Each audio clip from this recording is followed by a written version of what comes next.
Please subscribe and share this video with your friends.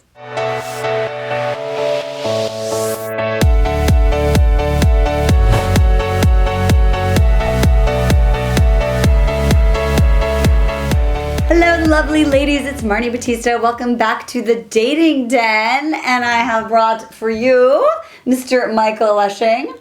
Welcome. And thank you for having me in the den. I'm so happy to have you in the den. Yes. So we're talking about a man who is emotionally unavailable, and what are the signs so that you can run away as fast as possible. So you were sharing in the last episode that you've been married 3 times. I have. Were you emotionally unavailable in any of those, or would you say I was not available at any point in your life? Absolutely. And so what did it look like when you were emotionally unavailable? If you don't mind me prying into your personal life, because I am. No, I tended to go inside. What does that mean? I didn't share. I kind of shut down. Okay, so like when you were talking about your feelings, you wouldn't really articulate it? Correct. Okay, and yeah. It was clear that my articulating my feelings was only going to exacerbate an already kind of challenging situation. Ah, okay, so you just felt it was better to say nothing. Right. Oh, okay, so one of the first things, ladies, when you're in conversation with a guy or in a relationship with a guy and he doesn't share how he feels and he shuts down, he just gives up, then that means he's emotionally unavailable. You'd say, what's going on with you? Because if she would have said, because she was in a more combative, challenging mood, she was looking to fight. It's like, come down off the fight and just talk to me, and say, what did I say something or? So what's if a guy is sort of shut down, he's emotionally unavailable. Well, you know, and there's potential. What is the phrasing or what's the language that she could use to try and get a guy to open up and share? You must have some thought about this. Just tell me, what are you thinking? You know, I'm not going to be upset. You can also make it safe. Put a disclaimer. Right. I promise you, I'm not going to get mad. I'm not going to yell. Just please tell me what you're thinking. That's great. And then you have to actually not get mad. Right. Right. And now he's slow, like a snail poking his head out of a shell. Right. He's looking around, and if you poke him, he's going to go right back in. Right. Totally. So, I think that's so important. The other thing that women do a lot when a guy is shut down or emotionally unavailable is they just keep talking. True. Right? Yes. And then a guy's just like, okay, nothing. I just feel like I'm getting bombarded. So what other piece of advice would be like to ask that question and then allow the uncomfortable silence? Yeah. Silence is really challenging, but sometimes it's the best thing you can do. Like in a negotiation, they say he that speaks first loses. Right. Which is true in business, and I think advice in a relationship, it's the same. Right. So if your guy isn't speaking, get quiet and see what happens. It is uncomfortable, but talking about my own gender. Yeah. And it's okay to be critical of us. Yes. Force us to share emotionally. We don't like to. We just want to never mind or go into our safe place. Right. We want to run to our man cave and hide. Right. It's okay to try to bring it out. I love that. Because it's in there. It's totally in there. I had a client, actually, she just got married. I just saw on Facebook. And her now husband was sort of emotionally unavailable, but available enough to where they were having a relationship. And she got really used to having a conversation with him, like, how could I help you share? And he said sometimes for her, like, reflecting back what she thought it was, and then she would be quiet, and then he would agree or disagree, but then he would go deeper. Correct. So figure out a rhythm if a guy isn't really sharing. Now, if a guy is so unavailable that he can't be in a relationship, there's some signs that he exhibits, right? So what are some of the things, if it's just like a no-win situation, how do you know that? Because we're not available. We're always busy. We're not returning your call. We're with our kids. Right. There's a litany of excuses. Right. We all have the same amount of time in a day.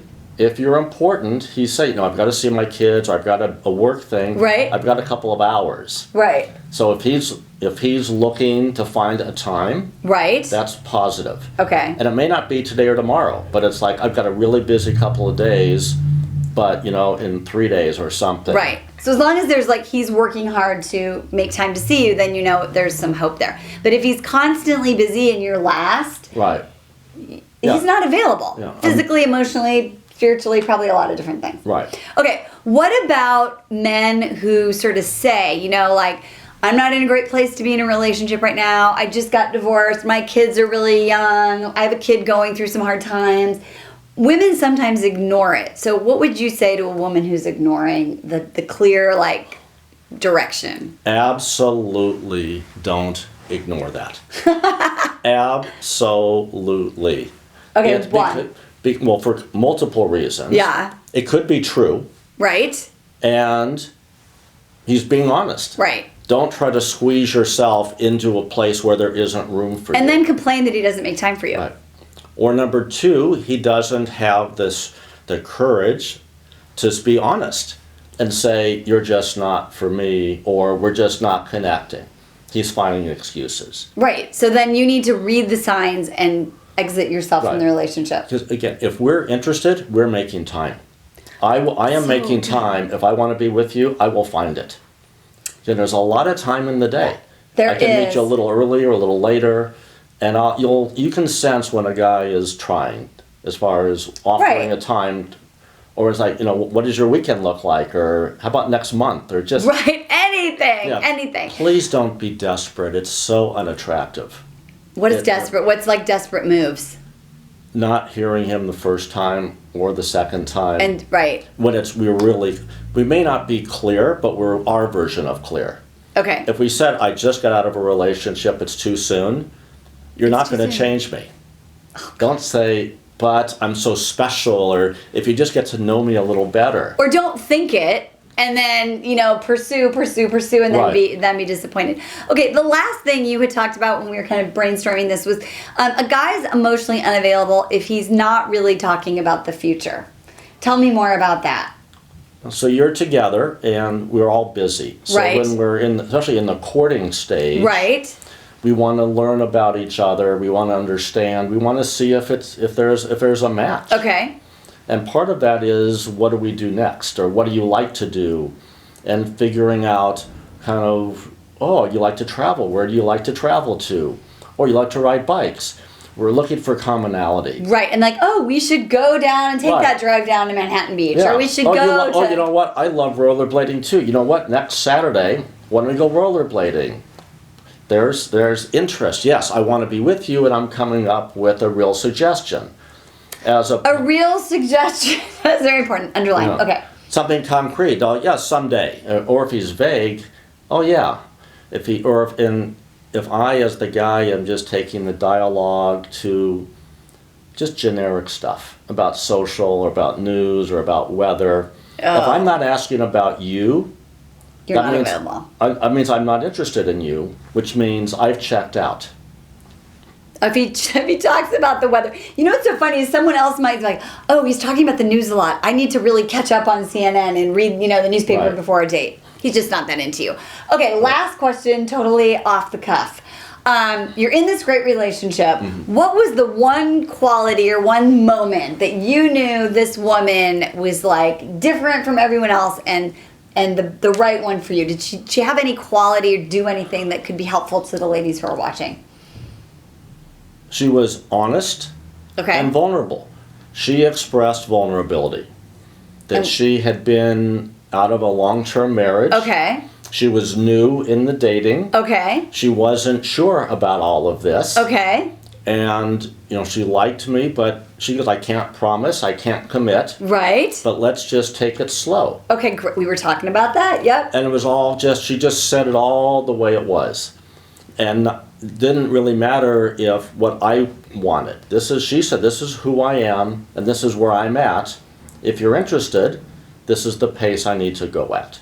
It's so awesome. It's like the theme of like the last 2 months of dating dens, right? It's like, be authentic, take it slow, know what you want. Don't be afraid to say it, because the right guy will stick around. And you guys have been together for 2 years, right? We have. We just moved in together, and it's You great.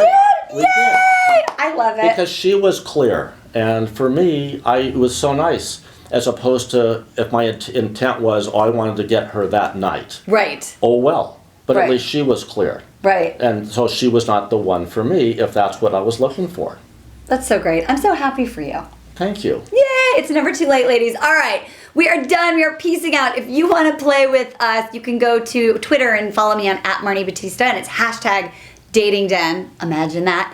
If you want to say hi to Michael Lushing, he's on Twitter @M Lushing for Michael. He is tell him he's delicious for me.